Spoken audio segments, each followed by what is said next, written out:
Halo, nama saya Helen. Saya dari Binus Online, jurusan akuntansi. Pada kesempatan kali ini, kita akan membahas interviewing dan resources of data untuk mata kuliah Research Methodology in Accounting and Finance. Berikut adalah case yang akan kita bahas. Pertanyaan-pertanyaan yang akan kita jawab adalah yang pertama, berdasarkan teori methods of data collection, bagaimana tim peneliti sebaiknya menentukan jenis wawancara yang paling sesuai dalam konteks penelitian tersebut.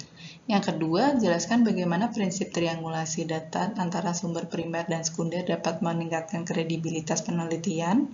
Dan yang ketiga, apa langkah-langkah yang dapat dilakukan tim untuk mengurangi bias dan meningkatkan kepercayaan responden selama proses wawancara.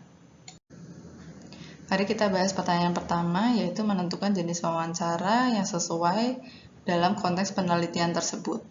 Teori metode pengumpulan data merujuk pada teknik yang digunakan untuk mengumpulkan informasi yang relevan dan akurat guna mendukung penelitian atau analisis. Metode-metode umum itu meliputi survei, wawancara, observasi, kelompok fokus, eksperimen, dan analisis data sekunder. Berdasarkan teori methods of data collection, pemilihan metode wawancara harus disesuaikan dengan tujuan penelitian, karakteristik responden, waktu, dan sumber daya. Oleh karena itu, ada 3 jenis wawancara yang mungkin akan cocok, yaitu tatap muka atau face-to-face, online, dan semi-terstruktur. Dengan melihat jenis-jenis dan definisi dari wawancara di atas, kita simpulkan wawancara semi-terstruktur secara online atau campuran paling tepat karena lebih efisien, fleksibel, dan tetap mampu menggali makna mendalam dari pengalaman peserta. Mari kita bahas pertanyaan yang nomor 2, yaitu bagaimana prinsip triangulasi data antara sumber primer dan sekunder dapat meningkatkan kredibilitas penelitian. Triangulasi data adalah teknik dalam penelitian yang mengombinasikan berbagai sumber data, metode, dan waktu untuk memeriksa kebenaran dan validitas temuan penelitian sehingga mengurangi bias dan meningkatkan kedalaman pemahaman.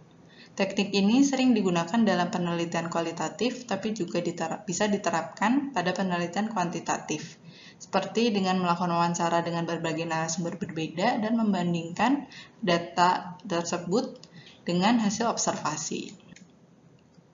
Yang kita lihat pada kasus ini, sumber primer itu hasil wawancara dengan pegawai peserta pelatihan, sumber sekundernya laporan kegiatan, dokumentasi, dan catatan evaluasi program. Dengan triangulasi antara wawancara dan dokumen laporan, tim peneliti dapat memperoleh gambaran yang lebih utuh dan dapat dipertanggungjawabkan. Terakhir, saya akan menjelaskan bagaimana tim peneliti dapat mengurangi bias dan meningkatkan kepercayaan responden. Yang pertama, membangun kepercayaan dengan cara menjelaskan kepada responden bahwa data akan dijaga kerahasiaannya dan hanya digunakan untuk keperluan akademik. Yang kedua, lakukan pendekatan yang ramah dan empatik agar responden merasa aman dan dihargai.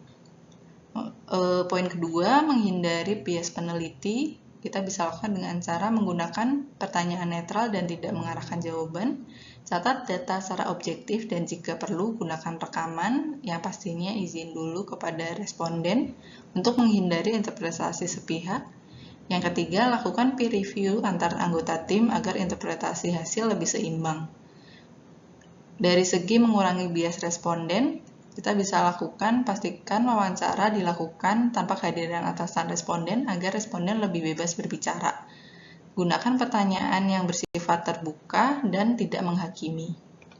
Dengan menjaga kerahasiaan, sikap netral, dan lingkungan wawancara yang nyaman, tim dapat memperoleh data yang jujur, mendalam, dan bebas bias.